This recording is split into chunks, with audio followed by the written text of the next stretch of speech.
தேர்தல் பத்திர திட்டங்களின் மூலம் பல்வேறு கார்ப்பரேட்டுகளிடமிருந்து கோடி கோடியாக வாங்கி சுருட்டி வைத்திருக்கின்றன சில அரசியல் கட்சிகள். கருப்பு பணத்தை ஒழிப்போம், லஞ்ச லாவண்யங்களை ஒழிப்போம் என்றெல்லாம் மேடைகளில் பேசிக்கொண்டு மேடைக்கு பின்னால் கோடி கோடியாக தேர்தல் பத்திரங்களை வாங்கி குவித்திருக்கிறார்கள் சில அரசியல் கட்சிகள். கடந்த 6 ஆண்டுகளில் இந்தியாவிலேயே தேர்தல் பத்திரங்கள் மூலம் அதிக நிதி வசூல் செய்த அரசியல் கட்சிகளின் பட்டியல் வெளியாகி இருக்கிறது. அதில் 6570 கோடி ரூபாய் பெற்ற பாஜக முதலிடத்திலும் 616 கோடி ரூபாய் பெற்ற திமுக டாப் 10 பட்டியலிலும் இடம் பிடித்திருக்கின்றன. பணத்தை வாரி சுருட்ட மத்தியில் பாஜக போட்ட திட்டத்தை அச்சு பிசகாமல் கடைபிடித்த திமுக இப்படி கோடி கோடியாய் வாங்கி வைத்துக் கொண்டிருப்பதால் தான் கார்ப்பரேட் முதலாளிகளுக்கு சாதகமாக நடந்து கொண்டிருக்கிறதோ என்ற சந்தேகம் தற்போது வலுத்திருக்கிறது.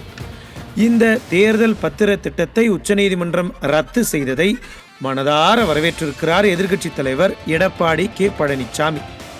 ஆம், இந்த திட்டம் மூலம் மிக குறைந்த நிதியாக வெறும் 6 கோடி ரூபாயை மட்டுமே வாங்கியிருக்கிறது அதிமுக. ஆனால் திமுகவோ அதைவிட 100 மடங்கு அதிகமாக 616 கோடி ரூபாயை வாங்கியிருக்கிறது. இந்த சமயத்தில் உச்சநீதிமன்றத்தின் தீர்ப்பு தேள் கொட்டியதை போல ஆகிவிட்டது திமுகவுக்கு. தேர்தல் நிதி என்ற பெயரில் கோடிக்கணக்காய் இனி சுருட்ட முடியாதே.